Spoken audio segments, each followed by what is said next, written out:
Pessoal, eu estou na Vale TV, eu apresento o programa Filosofando com Samir Abdo. Se quiserem maiores informações, venham para o meu Instagram, @samabdofilosofia, e eu estarei à disposição de vocês para qualquer tipo de dúvida e fiquem muito bem à vontade comigo, ok? Muito obrigado.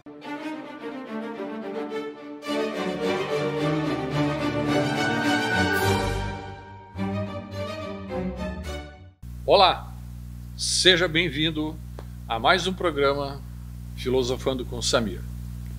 Gostaria de saudar a todos, gostaria de agradecer a todos que gostam de cultura, que têm prazer em aprender cada vez mais um pouco de história, um pouco de filosofia, um pouco de sociologia e juntar tudo isso para que se torne uma pessoa mais culta, porque nós nunca vamos aprender e saber tudo.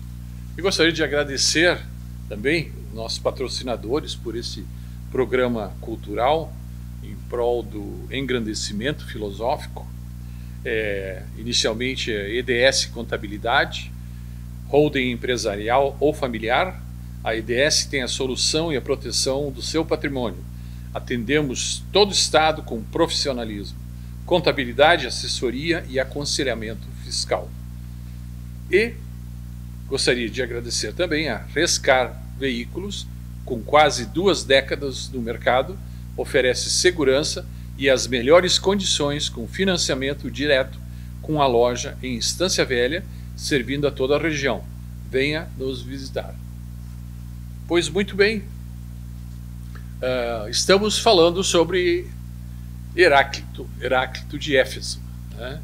Como nós falamos, ele foi então defensor do fogo como um dos elementos primordiais, né?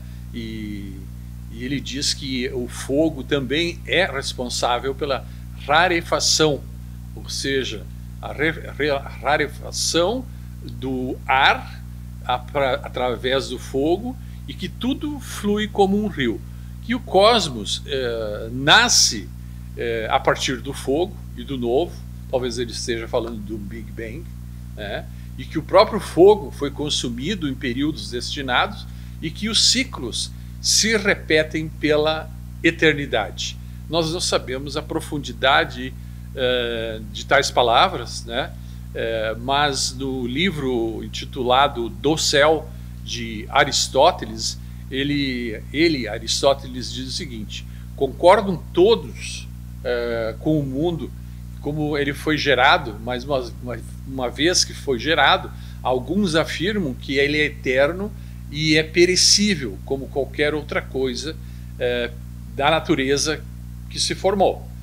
Outros ainda destruindo-se alternadamente, e assim, ora de um modo, Hipócrates e Heráclito de Éfeso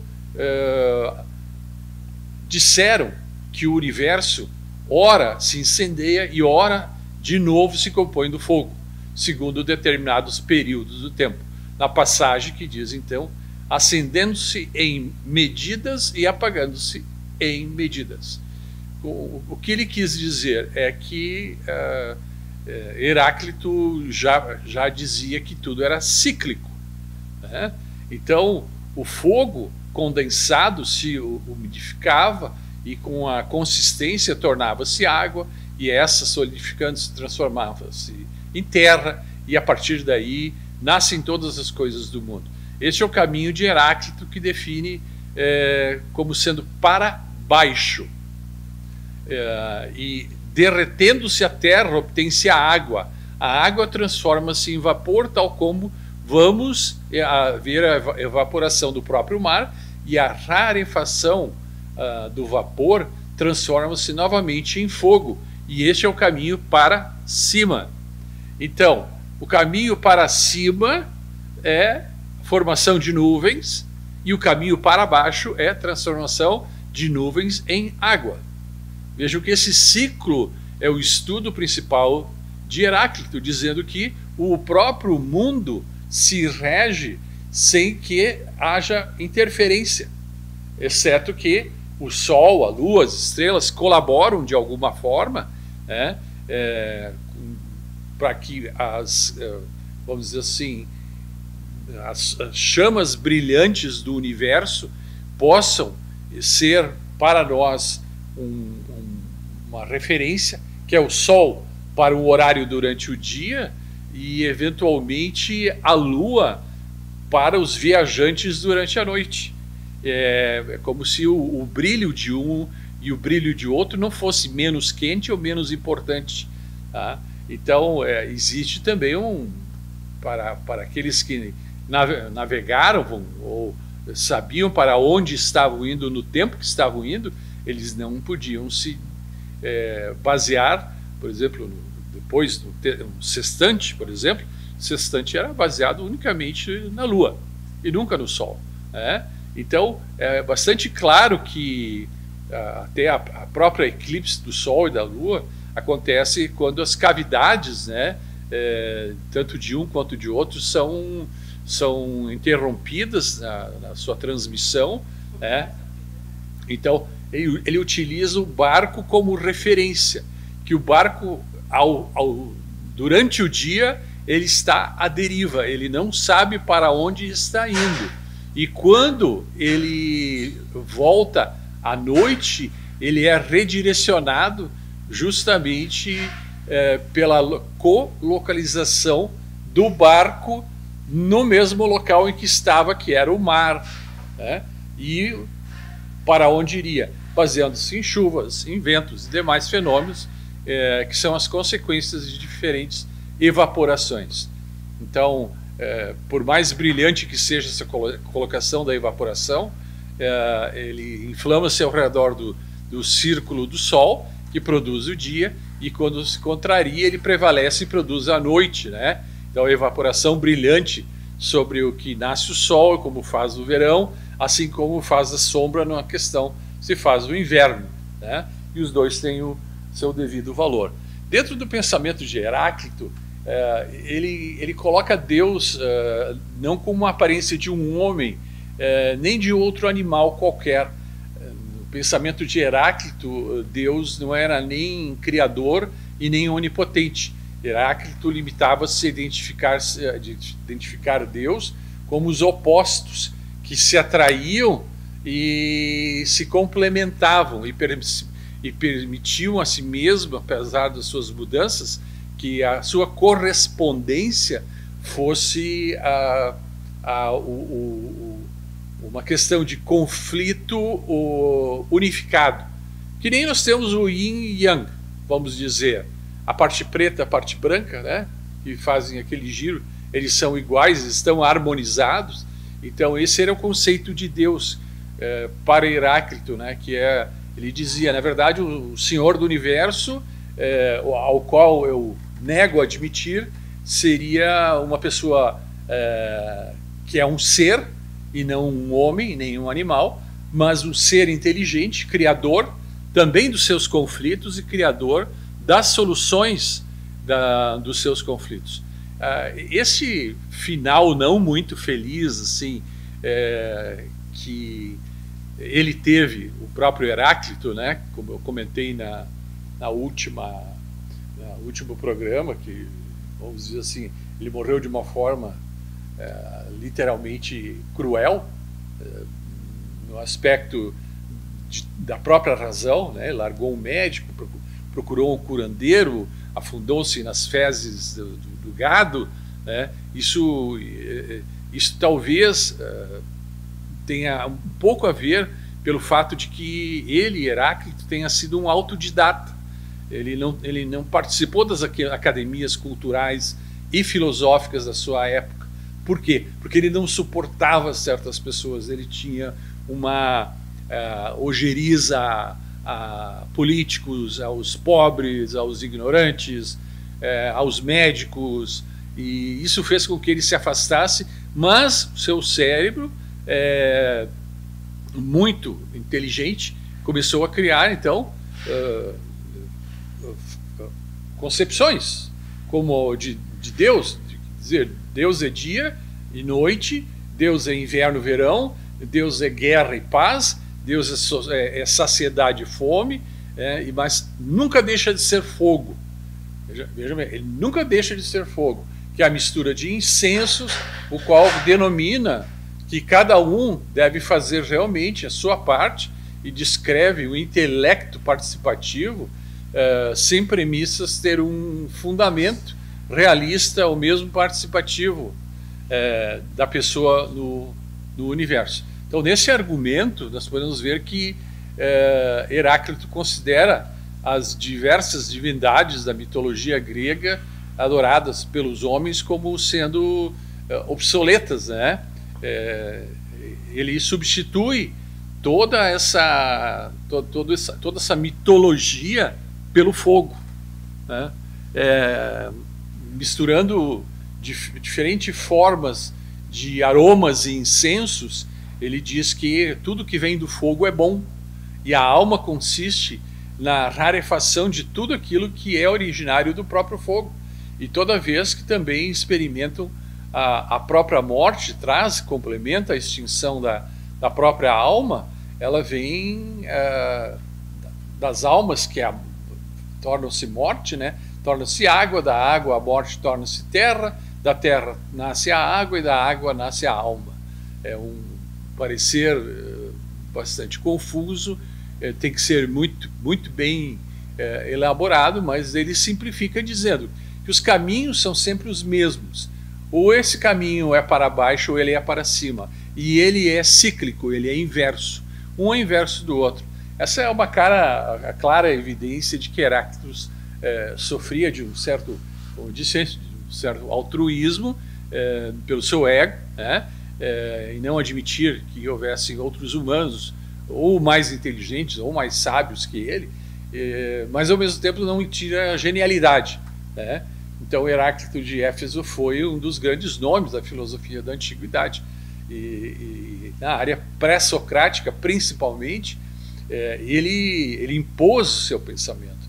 Ele não deixou que nem as outras escolas jônicas que houvesse uma elaboração geográfica, né, de didática, ou de aprendizagem, ou de amostragem, ou mesmo de provas. Ele simplesmente falava. Então, como eu dizia, o trabalho de Heráclito teve como característica principal a ruptura da filosofia pré-socrática com os seus antecessores, ou seja, o seu conjunto de ideias, né, que depois vieram bater de frente com os eleatas, né, nós vamos descobrir no próximo programa quem são os eleatas, contribuiu com o surgimento das filosofias, como eu disse, socrática, platônica, aristotélica, e não somente isso, né, ele foi até a Idade Média, e tem até hoje, dizendo, pessoas que estudam sobre Heráclito de Éfeso, dizendo que ele estava correto em muitas coisas e se deu ênfase a muitas coisas, mas por divergência de argumentação ou mesmo os dizeres de quantas coisas boas ou ruins, conforme o parecer dele, foram destruídas, né? Então não há consenso sobre a vida de Heráclito, exceto nas poucas frases que sobraram, no pouco trabalho que sobrou, que é sobre a natureza, e alguns até são meio desencontrados. Eu diria que ninguém gosta de ser contrariado, muito menos ser desrespeitado, mas é uma coisa absolutamente comum conforme o grau de instrução e um grau de estudo, o grau de ignorância, o grau de politicamente correto, né? Mas ele tinha, vamos dizer assim, ele tinha uma língua solta, né? Então ele tinha uma trajetória biográfica e intelectual fantástica, que possivelmente deve ter sido destruída depois quando surgiram novas ideias, né, como Neantes, de Císico e Diógenes Laércio, que eu já mencionei. Então, no seu profundo desprezo pelas pessoas, disse que Heráclito justamente tinha então essa ojeriza à plebe em geral, e que ele se orgulhava disso, ele tinha orgulho, chegou a ser considerado, como eu disse antes, um misântropo, né? Um eremita,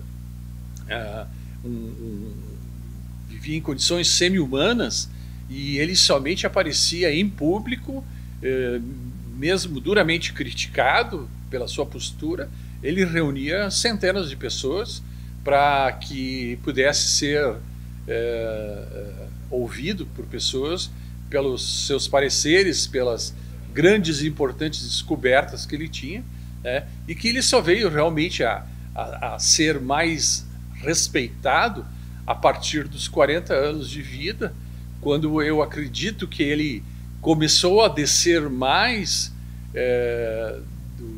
da montanha para, talvez, ao invés de fazer uma pregação filosófica por mês, ele faria uma por semana, né? Então, como também foi dito, a diferença entre um gênio e um louco e até um filósofo não é muita coisa. Ele era um brigão, argumentava, e dialeticamente ele vencia todas as batalhas. E lembre-se que eu comentei, é uma herança que Sócrates provocava também, aprendendo com o passado de Heráclito. Ele aprendeu a provocar as pessoas, né, por motivos pífios, né, coisas que realmente não eram de grande importância. Mas, diferente dos jônicos e dos pitagóricos, né, com relação ao próprio universo, enquanto os jônicos acreditavam na existência de uma unidade material que deu origem a tudo, Heráclito já dizia que só existia um elemento que era responsável por tudo, que era o fogo, e ponto final. Ele acreditava que o fogo, seja por uma faísca, o fogo seja por uma explosão, o fogo seja por uma fogueira no universo, foi criado a partir do fogo.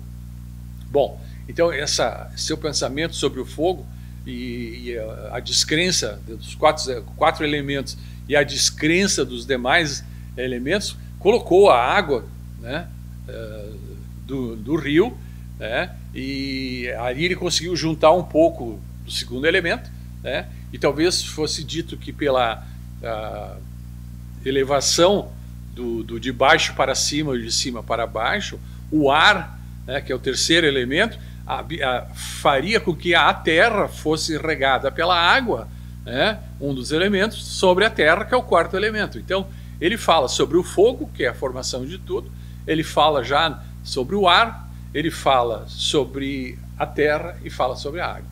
Então, ele junta tudo e diz que, sim, eu admito a existência dos outros três elementos, mas o principal continua sendo o fogo. Sem o fogo não se faz nada. E isso talvez fosse um estágio de evolução de Heráclito.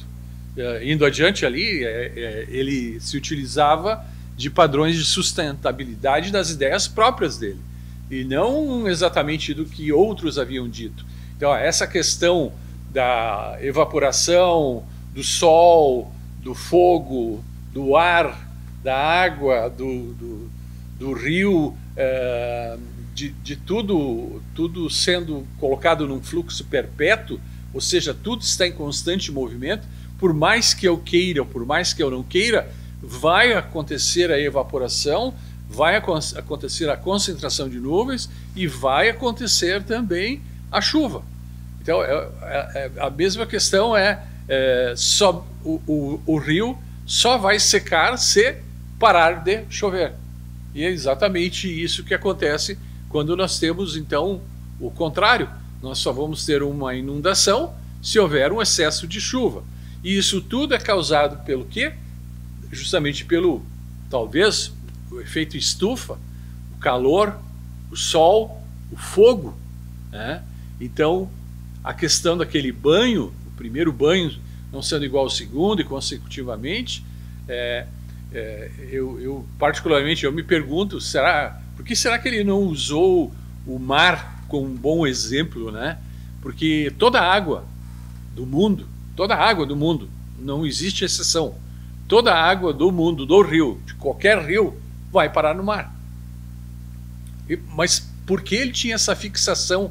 Porque o rio tinha correnteza, porque o rio era sempre no mesmo sentido, ou porque o mar não tinha o fluxo e tem o fluxo e o refluxo, que uma hora as ondas vêm e outra hora as ondas vão. O rio vai em uma só direção, sempre. Não vamos falar aí em Pororoca, que uma aberração da natureza. Acontece aqui no Amazonas uma vez por ano, é quando o mar invade a área do rio, mas vamos dizer assim, é uma exceção. Mas o Heráclito tinha uma fixação pelo rio, pela correnteza do rio, pelo movimento do rio, pelo que se passava no rio, e o rio que jogava água no mar nunca teria a mesma água novamente. E o homem que não entrasse, que entrasse naquele rio, no mesmo local e entrasse novamente depois, ele nunca teria a mesma água, o homem, nunca seria a mesma pessoa. Na questão da evolução cíclica e universal. Então ele era, vamos dizer, um adepto, um aficionado, uma pessoa que tinha uma vibração interna, intelectual imensa pelo rio. Em compensação, o rio é infinitamente menor, seja o tamanho do rio que for, é infinitamente menor que os oceanos, os mares. E ele desconsiderava os mares. É como se os mares não pudessem fazer essa evaporação e essa chuva. É como se somente os rios fizessem. E ele, como pai da dialética, não tinha jeito de mudar a cabeça dele. Dizer, olha, talvez essas nuvens não sejam desse rio, essa chuva. Não, porque o que sobe do mar tem que ser obrigatoriamente salgado. Não, o que sobe, o que é evaporado é a água, é o vapor. Vapor não leva cloreto junto. Vapor é vapor. A nuvem que está sobre um rio, que foi formada através da evaporação do rio, é a mesma consistência da nuvem formada no oceano. Por quê? Porque o ciclo ele é perfeito. O que é do mar pertence ao mar e fica no mar, e o que é do rio pertence ao rio e fica no rio. A única diferença é que o rio tem uma correnteza, ele segue uma corrente, enquanto que o mar ele nunca é estático, mas ele tem seu fluxo e refluxo, coisa que atormentava a cabeça de Heráclito, porque ele não conseguia entender, muito menos quando existia, por exemplo, uma maré alta. Ele não entendia se essa maré alta era em função da falta do fogo, que seria a falta do sol, causado pela lua, ou, que nem alguns diziam, a maré alta era fruto de ventos. Eu até hoje escuto isso, pessoas dizendo que o aumento da maré alta é causada pelos ventos. Eu aprendi que é causado pelo ciclo lunar. Tanto é que a maré alta acontece à noite. Só momentos catastróficos é que ocorre o contrário. Mas para uma pessoa polêmica como ele, não adiantava.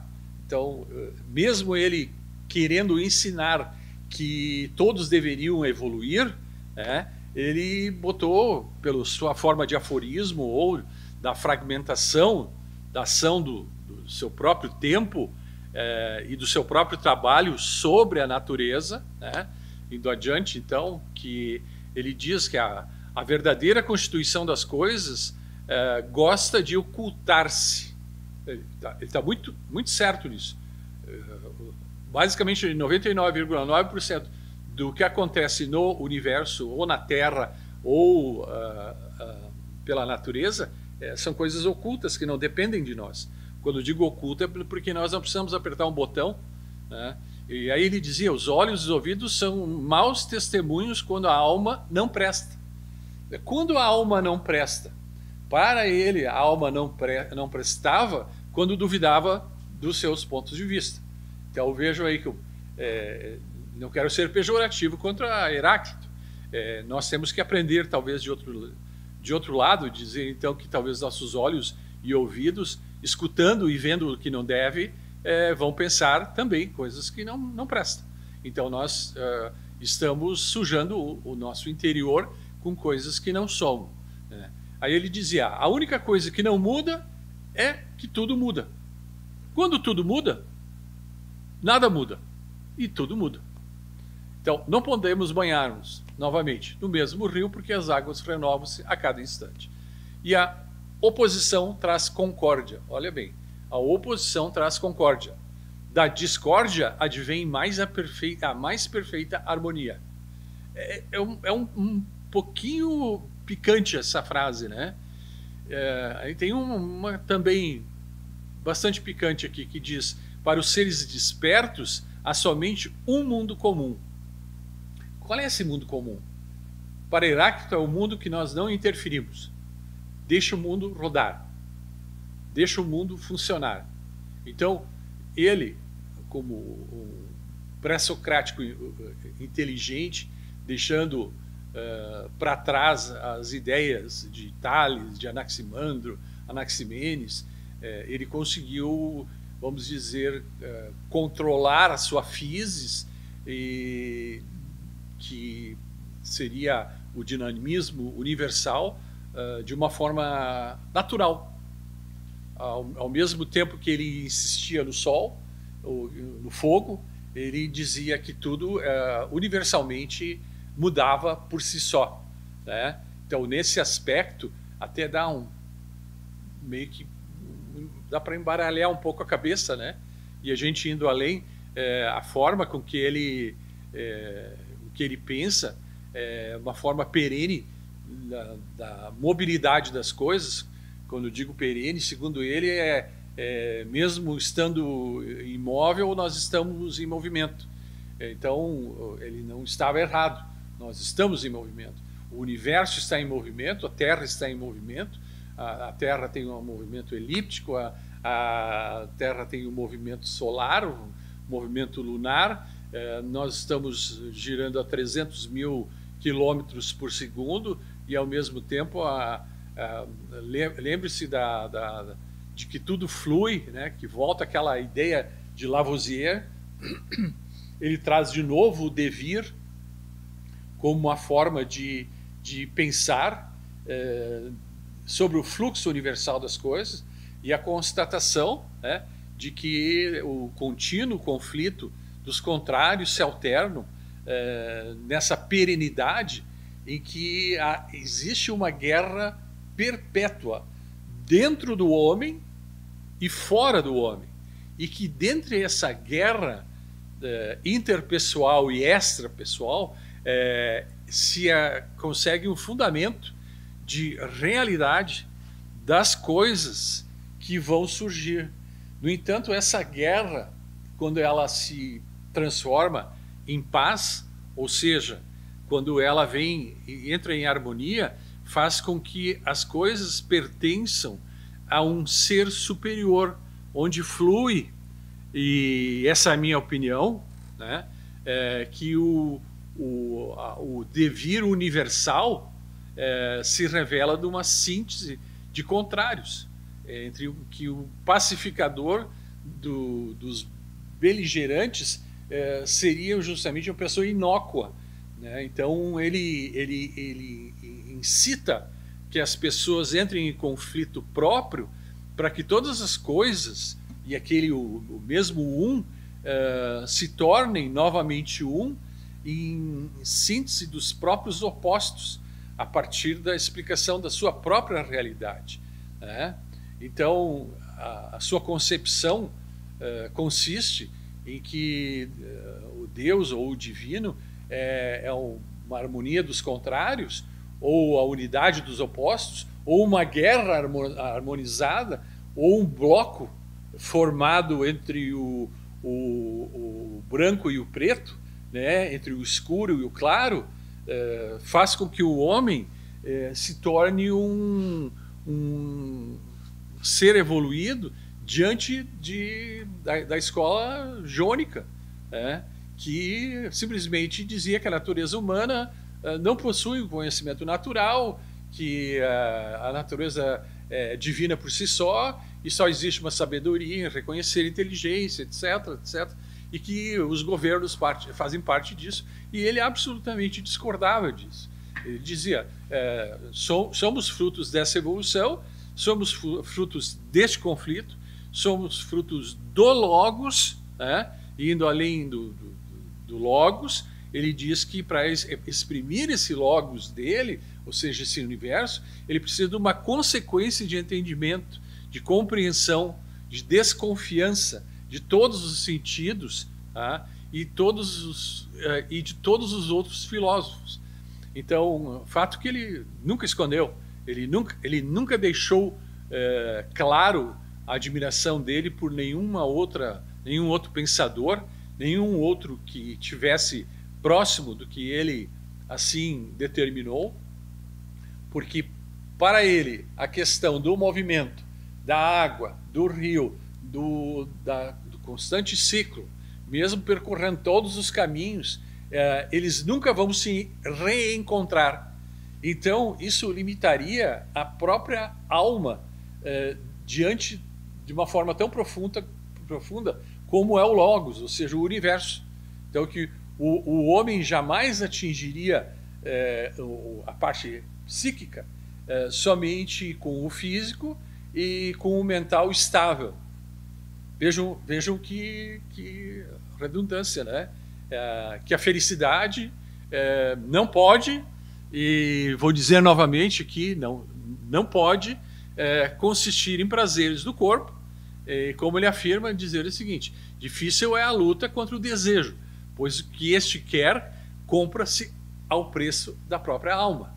Então, ele dizendo isso, lembramos de Fédon, de Platão, né, que saciar o próprio corpo é a mesma coisa que perder a alma, né? E Heráclito, como enigmático foi, o obscuro, ele diz então que a sua filosofia é a mais perfeita de todas e que ele teve somente uma falha. A falha dele seria justamente talvez nos substantivos, nos adjetivos, ou o estilo truculento, talvez a forma com que ele tratou o próprio corpo dele e a forma com que ele teve o seu fim.